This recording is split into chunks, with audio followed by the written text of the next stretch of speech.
எவனாவது இந்த மாதிரி ஒரு ஐடியாவை கொடுப்பானா? கொஞ்சமாவது ஒரு அறிவு வேண்டாம்? கண்டிப்பா இவங்களால. Hi everyone, welcome to Om Brewok Story. Semoga kalian sehat selalu dan diberikan rezeki yang berkah ya.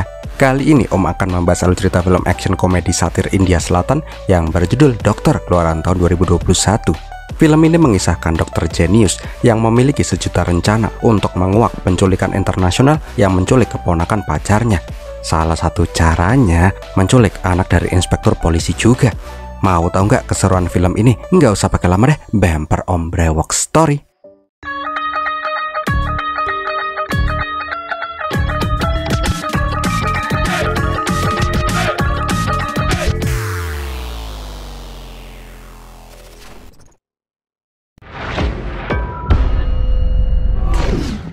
Awal kisah kita diperlihatkan seorang dokter militer yang bernama Varun. Di saat sedang merawat pasien perang, Varun langsung pindah ke pasien yang lainnya. Komandan jelas saja bingung karena pasien yang seharusnya dirawat itu malah dicuekin, apalagi tuh pasien anak dari salah satu panglima India. Namun Varun dengan percaya diri bilang kalau pasien itu sudah tidak bisa diselamatkan lagi, mending dia nyelamatin pasien yang masih punya peluang untuk hidup. Tak lama kemudian, scene pun diperlihatkan Varun yang sedang kembali ke markas harus menerima voice note kalau tunangannya ingin membatalkan pernikahan mereka. Sebelum lanjut, kita flashback dulu yuk ke kisah cinta Varun dan pacarnya Padmini. Diceritakan kalau Varun ketemu sama Padmini itu di sebuah kondangan. Mulai dari situ, Varun pun mulai mendekati si Mini. Alhamdulillahnya, Gayung pun bersambut, Mini juga suka sama si Varun dan mereka pun pacaran deh. Namun berjalannya waktu, Mini pun akhirnya menyadari kalau Varun itu orangnya kikuk bener. Dia itu saklek, apa ya bahasa Indonesianya? Pokoknya ini orang tuh serius bener tanpa emosi, kayak robot dah. Bahkan diceritakan kalau si Varun itu lebih dekat sama keponakannya si Mini yang bernama Jinu. Kembali lagi ke masa kini, diperlihatkan bila si Varun mencoba mendatangi rumah Mini bersama emak dan bapaknya. Jelas aja emaknya si Varun pengen penjelasan kenapa anaknya yang seorang dokter ditolak mentah-mentah sama si Mini. Mini mengatakan kalau dia itu nggak mau menikah sama robot macam si Varun. Dia pengen punya suami yang perhatian, sama kayak cowok-cowok yang lain. Lah pernah nih ya, pas Mini bilang, "Beb, aku kayaknya meriang deh." Apa yang Varun perbuat? Aku dibikinin resep dokter dong. Cewek lain mah dibawain seblak apa bakso gitu, aku dibuatin resep. Nah, merasa terhina, emak dan bapaknya si Varun pun langsung cabut dari sana. Batal ya wis lah, batal. Melihat Varun yang masih aja anteng di sana, bapaknya si Mini mengajak si Varun untuk ngecai bareng. Nah, di sana Farasu pun bilang, "Nak, percayalah, ini semua takdir dewa. Mungkin kalau kamu nikah sama si Mini, kamu gak akan bahagia." Pokoknya si Farasu ini ngasih wejangan sampai berbusa mulutnya. Tapi Varun malah bilang, "Aku gak percaya dewa om." Oh alah cahbel gedes, wis lah sak senengmu. Beberapa jam kemudian diperlihatkan kalau kakak ipar si Mini yang bernama Sumanti dapat telepon dari Preti, pelayan keluarga si Mini. Intinya sih sekolah udah bubar dari tadi, tapi Cinu nggak kelihatan blas. Jelas aja Semarang pun langsung pada panik lah. Semua teman-temannya Cinu pun diteleponin, tapi nggak ada yang tahu tentang keberadaannya si Cinu. Di saat lagi chaos itu, Varun yang masih ngondoi di seberang kios teh menawarkan untuk mengantar si Mini dan keluarganya mencari si Cinu. Setelah mencari muter-muter nggak ketemu, mereka akhirnya melaporkan ke polisi. Tapi gimana ya, polisi India Koya dilaporin. Inspektur Thakur cuma bisa ngasih harapan kalau polisi akan mencari si Cinu. Tolong bersabarlah. Bentar, aku mau nelpon orang yang menjemput anakku dulu. Oke lanjut, pokoknya kalian semua tenang. Nanti saya kirim tim untuk mengusut ini semua. Gak lama kemudian datanglah polisi magang yang bernama Bagat. Rupanya si Bagat ini dijanjiin jadi polisi beneran kalau dia berhasil memecahkan kasus penculikan yang sedang marak terjadi. Tapi udah 21 kasus yang dia pegang, gak ada tuh yang membuahkan hasil sama sekali. Hanjuk tugas polisi sebenarnya itu ngapain ya?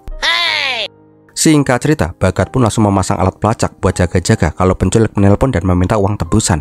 Ngeheknya, Bagat ini bukan yang ngasih masukan yang bikin adem, dia malah nakut-nakutin. Dari 20 kasus yang pernah aneh tanganin ya, 20 orang tuh nggak ketemu, dan satu orang itu ketemu pas udah jadi mayat. Mendengar itu, babenya si Cino yang bernama Nafnet langsung masuk ke kamarnya.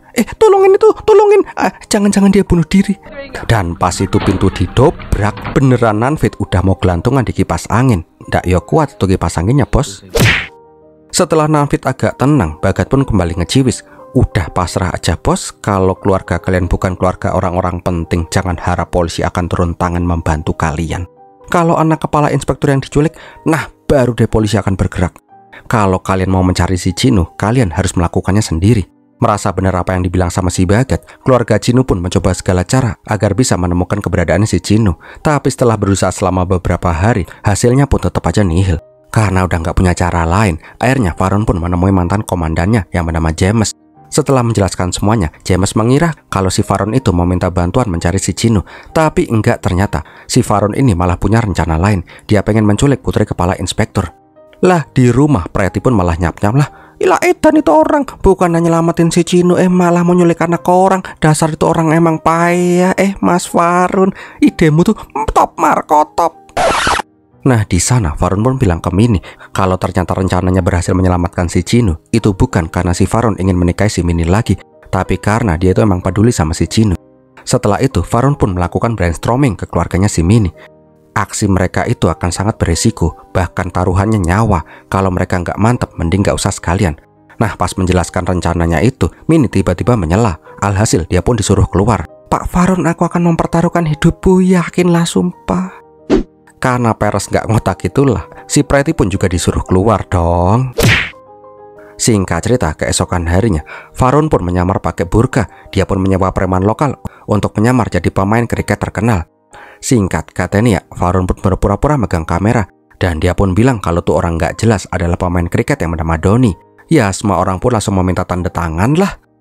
Di saat semua anak-anak pada minta tanda tangan itulah, Nafet diperintahkan untuk membius anak inspektur. Lah kambing, malah jatuh sapu tangan biusnya. Melihat anaknya yang dongok gak becus menjalankan tugas, Farasu pun langsung membat tongkat kriket anaknya inspektur. Ngeheknya, cara itu pun berhasil menggiring tuh anak ke mobil culik. Sedangkan di tempat lain, bentar, ini orang beneran detektif apa badut ancol ya? Random bener. Dalah, pas Bagat membuka pintu, dia pun langsung curiga sama karung yang ada rambutnya. Karena nggak mau rencana mereka gagal, Varun pun langsung mengajak si Bagat untuk masuk. Intinya sih, Varun menjelaskan kalau mereka baru aja menculik anak inspektur. Kan kemarin Bagat sendiri yang bilang kalau polisi nggak akan gerak kalau mereka bukan dari kalangan orang penting. Makanya mereka menculik anak inspektur biar polisi bergerak nyari siapa penculik yang asli. Setelah ketemu, baru deh tuh anak akan dibebasin. Bagat jelas saja nggak mau ikut-ikutan, tapi Varun mengancam akan ngasih tahu ini semua ide dari si Bagat kalau Bagat buka mulut. Lagi pula kalau ternyata rencana ini berhasil, maka Bagat akan dapat nama dan akan diangkat menjadi polisi beneran. Win-win solution. Singkat cerita, Bagat pun masuk ke dalam tim. Nah, di sana dia pun langsung memantau pergerakan polisi pakai HT-nya. Seperti yang udah kita duga, semua polisi pun ditugaskan untuk mencari anak inspektur. Di lain tempat, diperlihatkan mas-mas muka gorila yang lagi main tabuk-tabukan tangan. Ketika lawannya udah kalah sambil mewek, Prata pun malah dicokok sama polisi. Rupanya semua preman, begal, penculik, pencopet, pokoknya semua penjahat kacangan di kota dikumpulin sama polisi. Mereka itu disuruh ngaku siapa yang menculik anak inspektur. Di saat para penjahat lagi digebukin sama polisi, penculik aslinya malah kasihan sama anak inspektur. Mini dan Priti pun bilang, gimana kalau ini anak dikembaliin aja, kasihan dia nggak mau maem dari tadi. Tapi Varun pun bilang, dia punya rencana, jadi kapan tuh anak akan dikembalikan, semua terserah dia. 2 hari kemudian, setelah para penjahat kroco pegelinu digebukin, polisi pun ngasih kabar kalau anak inspektur udah diketahui keberadaannya. Di lain tempat, diperlihatkan keluarganya si Mini naik mobil ke wilayah kriminal. Ketika mereka dicegat sama preman Akamsi, Varun pun menyuruh Preti untuk berpura-pura pingsan. Tapi cara itu nggak mempan. Preman yang bernama Kili tetap aja menyuruh mereka untuk semua untuk turun. Kalau nggak mau, mereka akan dibacokin satu persatu. Tapi bos preman yang bernama Mahali menyadari sesuatu pas si Varun dikeplok bokongnya. Pistol cok. Jadi premannya goblok mentoyole. Kalau kamu ditembak kepalamu bolong. Ya si Mahali pun langsung jiper lah. Mahali juga menyuruh anak buahnya masukin lagi tubuh Tayo yang lagi rebahan. Nggak usah pak, aku bisa masuk sendiri. Yeay. Rupanya niat kedatangan mereka ke sana emang pengen mencari koneksi ke penjahat beneran. Setelah tukar-tukaran nomor, Varun dan yang lain pun langsung cus pergi dari sana. Kembali lagi ke penjahat-penjahat kroco yang pegelinu. Di saat semua udah diperbolehkan untuk pulang, Bagat pun memanggil 3 nama, Pratap, Kames, dan Kanan. Bagat bilang kalau inspektur meminta 3 orang ini untuk menunggu karena inspektur ingin minta maaf secara pribadi. Tapi pas inspektur sampai di sana, Bagat pun malah bilang, dan ini 3 orang gak mau pergi sebelum komandan minta maaf sama mereka. Oh wedus. Alhasil mereka bertiga pun digebukin habis-habisan lagi. Di saat udah deyek-deyek ngilu, di pinggir jalan, Nanfit pun bilang akan mengantar 3 penjahat ini ke rumah sakit. Aslinya sih mereka nggak mau, tapi Bagat kembali memanggil Pratap, Kanan, dan Kames. Sini. Ya 3 orang ini pun langsung masuk ke dalam mobil lah daripada digebukin lagi. Tak lama berselang, mereka bertiga pun udah berada di ruang operasi. Ketika sadar, Nanfit pun bertanya di mana putrinya berada. Nanfit tahu salah satu dari 3 orang ini adalah orang yang menculik putrinya. Farun pun menjelaskan kalau ginjal mereka bertiga masing-masing udah diambil 1 biji.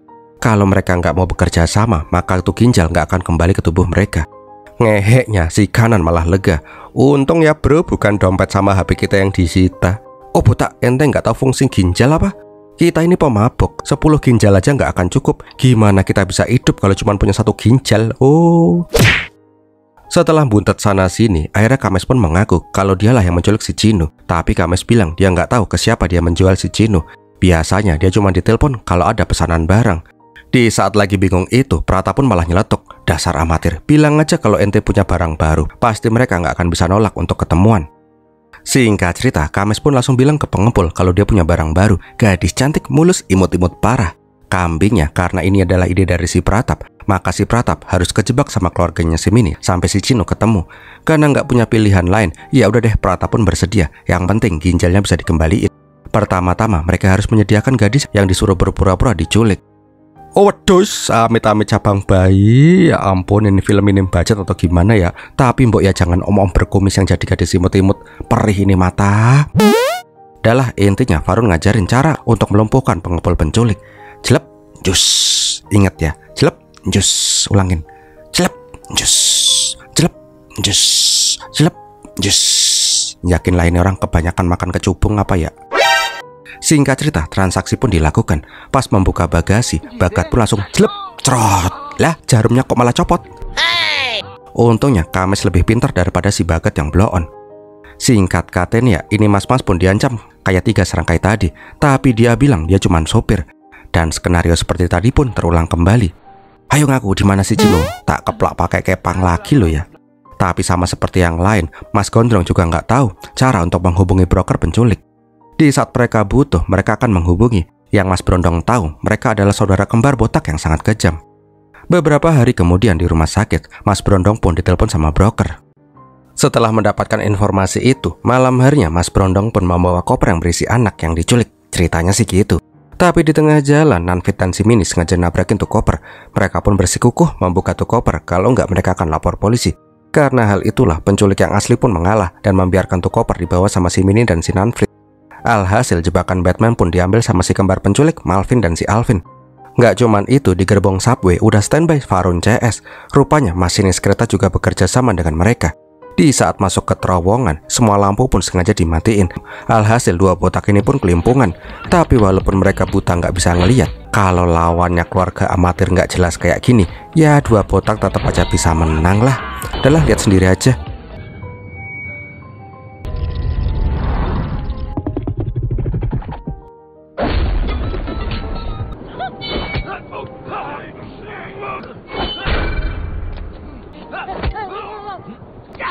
Sialnya, pas tuh botak mau disuntik bius, kereta malah keluar terowongan.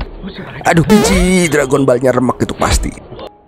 Ini pada sok-sokan jadi penumpang biasa, udah pada ketahuan semua. Oi, ini lagi malah pangku-pangkuan sambil nyariin kutu. Ya udah deh, mereka pun gelut lagi.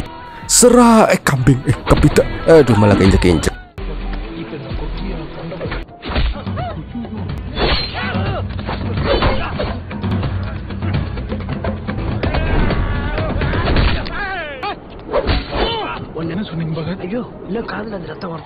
Sialnya, pas mau masuk ke terowongan lagi, kacamata gelapnya si Farun dicolong sama si botak. Singkat cerita, setelah gelut yang nggak ngotak, botak Malvin pun disandra sama si Farun. Tapi Malvin nggak gentar, kalau dia dibunuh, Alvin juga harus bunuh diri, jangan sampai informasi itu bocor. Tapi si Farun punya rencana lain. Pas pintu kebuka, Malvin pun langsung dilempar keluar, sedangkan si Alvin disandera. Keesokan harinya, Alvin pun diinterogasi. Diperlihatkan juga kalau ada 436 miss call dari si Malvin ke Alvin. Farun yang tahu kalau mereka berdua itu tidak bisa terpisahkan, meminta si Malvin membebaskan Cino yang lagi diculik. Singkat cerita, Malvin pun datang ke markasnya.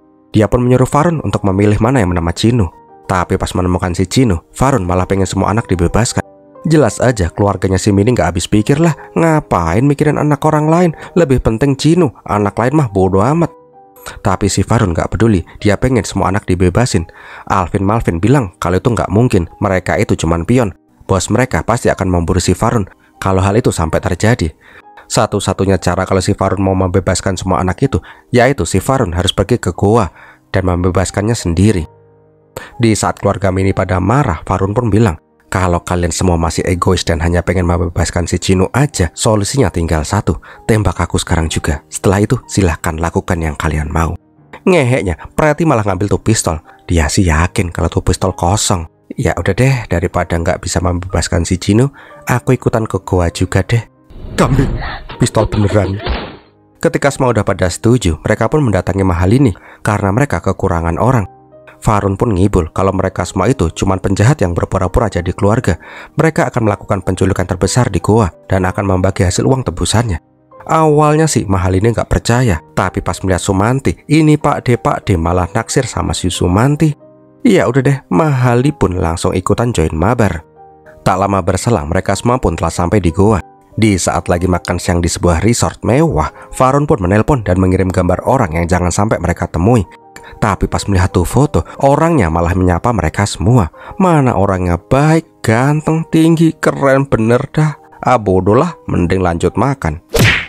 Karena udah kepala ngeliat si Terry, ya udah deh, Mini pun disuruh tetap melanjutin rencana mereka. Malam harinya, Mahali dan Kili pun udah standby di mobil van. Rencananya sih mereka akan menculik si Mini. Keesokan paginya, keluarga Mini pun berpura-pura hebring karena Mini diculik. Karena Terry nggak mau ada yang lapor polisi, dia pun menemui keluarga Mini secara pribadi. Dia pun beralasan kalau polisi sampai datang ke resortnya, maka resortnya akan dapat citra buruk. Terry meminta waktu 1 hari, dia berjanji akan menemukan si Mini. Tak lama kemudian, Terry pun melihat CCTV. Setelah mantap melihat itu, Terry pun langsung menghubungin tangan kanannya yang bernama Gabar. Malam harinya, diperlihatkan Mahali dan Kili yang lagi spa-spaan. Menurut prediksi dokter, sebentar lagi mereka akan didatangi preman dan dikebukin habis-habisan. Pokoknya mbuh piye carane, mereka nggak boleh langsung ngaku. Dan benar aja, mereka pun langsung disatronin sama si Gabar. Nggak pakai babi bu, mereka pun langsung diboyong ke gudang dan dikebukin habis-habisan. Karena tetap aja nggak mau mengaku, Terry pun ikutan join mabar. Setelah mau dicincang sama si Terry, akhirnya Mahali pun mengaku. Keesokan harinya diperlihatkan si Gabar mendatangi sebuah toko es krim. Rupanya Varun menyamar jadi pelayan toko itu. Tak lama setelah itu, Terry pun datang bersama Mahali dan Kili. Jelas saja, Varun langsung menyuruh toko untuk tutup. Di sini Varun pun berlagak seolah-olah dia adalah mafia kejam yang suka makan orang. Intinya sih Varun gak mau ngembaliin gadis yang dia culik. Aduh, tolong. Aduh, Piung, tolong.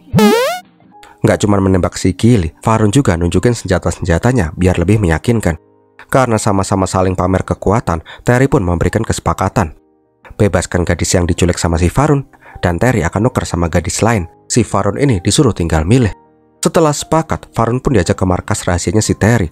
Tanpa Terry sadari kalau mereka itu sudah dipantau sama tim khusus bawahannya si James. Singkat cerita, setelah muter-muter seharian, Varun pun dibawa ke sebuah benteng di tengah pulau. Rupanya di sana tempat Terry menyembunyikan anak-anak yang dia culik. Saat ini permintaan perawan sangat tinggi. Karena hal itulah Terry menangkap anak-anak kecil buat dibreeding sampai mereka remaja dan dijual ketengan di pasar gelap. Di lain sisi, anak buahnya si James sudah siap sedia untuk menyerang. Tinggal nunggu kode aja nih dari si Varun. Tapi di sini Terry ngasih sebuah demonstrasi. Kalau misal si Varun ini adalah polisi, tuh anak-anak yang diikat-ikat sama besi pemberat akan dicemplungin ke laut semua. Karena melihat itu, Varun pun membatalkan misi penyergapan. Melihat kekejamannya si Terry, Varun pun berpura-pura tidak ingin barter gadis. Dia akan membebaskan gadis yang dia culik. Sebagai gantinya, Varun ingin menawarkan kerjasama besar. Dia butuh 70 cewek untuk diekspor ke Brazil. Sekarang dia baru punya 30. Kalau Terry bisa menyediakan 40 sisanya, maka Terry akan kaya raya. Tergiur dengan uang besar, Terry pun akhirnya setuju. Namun malam harinya, Varun pun malah ribut sama si James. Varun bersikeras menyelamatkan semua sandera, tapi James ingin rasional. Kalau mereka nggak menyerang sekarang, maka kesempatan emas itu tidak akan datang 2 kali. Karena hal itulah, Varun pun memutuskan mengeluarkan James dari misi. Di lain tempat, diperlihatkan si Terry lagi motongin kuku babenya. Ramjit ini masih belum bisa menerima kerja sama Terry dengan si Varun karena dia mencium bau-bau pengkhianatan. Karena hal itulah, Ramjit pun ingin bertemu dengan si Varun secara pribadi. Keesokan harinya, Ramjit dan Terry pun menjamu Varun di rumahnya. Varun pun cerita kalau dia tuh punya jaringan internasional di bawah Don Pablo El Nino. Karena penasaran, mereka pun pengen ngobrol langsung sama Don Pablo El Nino. Tapi pas video call, tiba-tiba tuh laptop langsung ditutup sama Don Pablo El Nino. Kambingnya Don Pablo El Nino itu babinya si Varun toh. Dia tuh langsung nutup laptop karena takut dimarahin sama emak karena main mafia-mafiaan. Mafia kok takut bini, ngok. Karena rencana nggak berjalan sesuai rencana, Varun pun bilang kalau Don Pablo El Nino nggak percaya dengan si Ramjet dan Terry, jadi kerjasamanya batal aja. Ngeheknya, Ramjet yang awalnya curiga malah jadi penasaran. Dia pun menjanjikan akan menyediakan 40 gadis dalam waktu seminggu. Itu sebagai bukti kalau mereka itu profesional. Karena rencananya kok malah jadi beneran terrealisasi, Varun malah diomelin sama Pratap dan si Bagat. Varun pun langsung memerintahkan buah pensil Inul ini untuk menjalankan rencana kedua. Di sebuah kafe, dua manusia ini pun berpura-pura main tepuk tangan. Bagat juga berpura-pura kalah dan ngambek di pojokan. Sesuai rencana, ada mas-mas yang sok yes yang ngasih saran soal tabuk tangan. Singkat ceritanya, mas-mas yang kita sebut aja Yono ini menantang si Pratap si gorila. Alhasil ini mas-mas tangannya pun langsung sengklek. Setelah itu, Varun pun ngegips tuh tangan sampai ngedibel. Keesokan harinya diperlihatkan bila si Varun diundang ke pertemuan mafia di bawah Terry. Di sana juga diperlihatkan Melvin botak yang memandang tajam si Varun. Terry meminta semua anak buahnya menyediakan 40 gadis dalam waktu seminggu. Nah, pas si Terry mau cabut dari sana, Melvin ingin berbicara dengan si Terry. Di saat itu, Varun menunjukkan kaki yang ada belatinya. Rupanya, Melvin ini dipaksa untuk membunuh si Terry pakai belati itu. Namun pas Melvin ingin menyerang si Terry, Varun langsung menghentikan si Melvin. Rupanya Melvin itu udah dijebak, masih aja dikhianatin. Alhasil si botak kinclong ini pun langsung diajar habis-habisan. Varun melakukan itu semua karena Terry mulai curiga kenapa Melvin dan Alvin gak bersama. Daripada Varun yang ketahuan, mending ini dua kembar botak aja yang ketahuan. Ketika diinterogasi, Melvin tidak bisa mengaku karena orang yang menyandra si Alvin dan menyeting ini semua adalah orang yang paling dekat dengan si Terry. Bahkan dia itu bukan mafia, melainkan orang biasa. Setelah mendapatkan informasi itu, Melvin pun langsung dibeleh kayak embek. Sialnya, gara-gara pengkhianatannya si Melvin, Terry pun menyuruh mencari info tentang keluarga anak-anak yang dibawa oleh si kembar botak. Keesokan harinya, oh alah, ternyata Mas Yono ini anak buahnya si Gabar toh ya. Rupanya nggak cuma si Yono yang tangannya sengklek, hampir semua anak buahnya si Gabar kemakan jebakannya si Pratap. Karena penasaran dan gak terima anak buahnya pada sengklek tangannya, Gabar pun pengen menantang si Pratap gorila main tabuk tangan. Tapi itu badan apa toko material ya, keras bener kayak batu kali. Dalah singkat katanya, mereka berdua pun saling tabuk-tabukan tangan. Tapi walaupun Gabar badannya kayak cor beton jalan tol, Pratap ini bisa ngalahin si Gabar sampai ini Pak De mewek. Karena kalah, Gabar pun dipaksa pakai daster dan bandu bunga. Di saat lagi dirawat sama si Varun, Gabar gak bisa melepaskan pandangannya ke Pratap.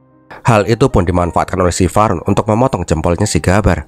Keesokan harinya, Gabar yang tangannya udah ikutan sengklek laporan ke Terry kalau ada salah satu keluarga gadis yang diculik sedang menginap di resortnya si Terry. Nggak lama kemudian, semua bodyguardnya si Terry langsung mengelilingi keluarganya si Mini. Ah, bodoh lah, mending lanjut makan. Nggak cuman itu, tiba-tiba si Terry memanggil pelayan baru mereka, dan pelayan itu adalah si Chinu. Tak kuasa menahan rasa sedih mereka, akhirnya penyamaran mereka pun terbongkar. Di sana Ramjet pun menyadari, nggak mungkin keluarga ini bisa merencanakan semua ini sendirian, pasti ada orang yang jenius yang membantu mereka.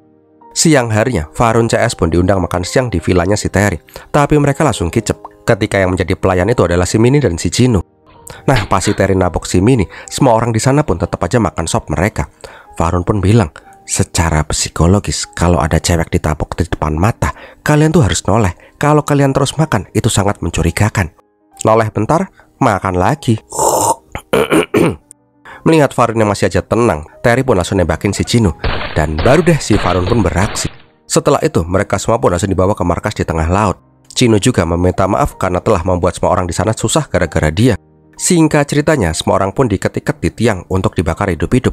Nah, di sini Kili pun protes. Oi, di film India lain kalau ada tiang biasanya pada joget-joget. Kok di film ini kita malah dibakar sih? Nah, pas giliran si Pratap yang diikat-ikat, Gabar pun menghentikan itu. Gabar bilang ke Terry kalau dia itu nggak pernah meminta sesuatu ke Terry, tapi kali ini dia meminta permintaan sekali seumur hidup. Kambingnya, Pratap malah udah kepedean kalau dia itu akan dibebaskan karena mungkin Gabar menghormati dia. Alah, malah disalib dong ini orang. Di saat lagi ngilu-ngilunya disalib, Mini pun menangis. Dia pun meminta sesuatu ke Pratap. Pak Gori, tolong nunduk bentar bisa nggak? Aku ingin melihat wajah Varun untuk terakhir kalinya. Ente nggak lihat apa ini lagi disalib? Pak Gori, rambut masih nutupin. Ambuh. Intinya sih, mereka semua pun saling menangis dan berpamitan. Nah, ini nih, di saat Gabar disuruh memanggil si Ramjet, dia pun baru sadar kalau jempol tangannya udah putus dan diganti jempol mainan. Nggak pakai babi bu, Gabar pun langsung di headshot sama si Alvin. Rupanya ini semua udah direncanakan oleh si Varun sejak awal. Jarinya si Gabar itu digunakan si Alvin untuk menyelamatkan bocah-bocah dan menyandra Ramjet dalam koper. Varun memanfaatkan rasa sedihnya si Alvin yang saudaranya dibunuh oleh si Terry. Karena tahu Terry sangat sayang ke babenya, semua sandera pun berhasil dibebaskan. Setelah semua orang meninggalkan pulau, Alvin pun langsung lempar si Ramjet dan menembakinya. Karena hal itulah, Alvin pun juga langsung tewas diberondong peluru. Sialnya, di saat itu, Chino malah nyeletuk kalau ada satu anak yang kayaknya ketinggalan di pulau. Mendengar itu, Minnie pun langsung mendekati si Varun. Minnie pun bilang kalau dia itu ingin menikah dengan si Varun. Tapi tolong si Varun ini mengikhlaskan anak yang ketinggalan itu. Dia nggak mau menjadi janda sebelum menikah. Tapi di sisi lain, anak bangor yang ketinggalan pun malah celingak-celinguk sendirian. Tapi hebatnya, Varun terlihat datang sendirian untuk menjemput tuh anak. Alhasil, Varun pun langsung gebrobios darah karena diajar habis-habisan. Karena tidak ingin membunuh Varun dengan mudah, Terry pun pengen ngeliat si Varun menderita dulu ketika melihat anak bocil ini mati di depan matanya. Namun tiba-tiba tuh Algojo pun langsung bolong temboloknya. Yes, Varun pun masuk ke mode beringas. Dia pun gak segan-segan membunuh siapa saja yang ingin menyakiti tuh bocah. Terry kesel, jelas banget. Tapi ujuk-ujuk ada yang ngedobrak masuk dengan kerennya. Alah wedus, gak jadi keren deh. Rupanya Kolonel James menyerbu dengan full tim. Di sini Varun pun bilang, nggak usah kaget. Aku juga kaget kenapa mereka bisa ada di sini. So gitu dulu aja ya, selamat tinggal, bye. Dan Terry pun tewas diberondong peluru habis-habisan. So filmnya pun berakhir. Bentar, ada yang nyempil dikit. 3 bulan kemudian diperlihatkan acara pernikahan Varun dan si Minnie. Di sana diperlihatkan Pratap yang menelpon si Bagat. Dia meminta ginjalnya dibalikin lagi. Namun Bagat bilang, siapa juga yang ngambil ginjal kalian? Dari awal Varun emang gak pernah ngambil ginjal kalian kok. Oh wadus. Setelah itu tiba-tiba polisi pun datang ke pesta itu. Ketika semua udah pada jiper, ternyata karena inspektor yang anak yang sempat hilang, akhirnya mulai menyelidiki kasus penculikan. Di sini dengan bangganya polisi pun bilang kalau mereka udah bisa menangkap pelaku penculikan si Chino. Bagat pun nyeletuk. Oh keren, 3 bulan mereka baru bisa menemuin si Kames. Paling butuh 20 tahun sampai mereka bisa menangkap si Terry. Tamat deh, sambil joget-joget. Wah gimana film ini sob? Semoga bisa menghibur kalian ya. Kalau kalian suka silahkan like, comment, share. Jangan lupa subscribe. Terima kasih udah nonton sampai di detik ini. Om Breoks pamit dulu dan Birmilatihin.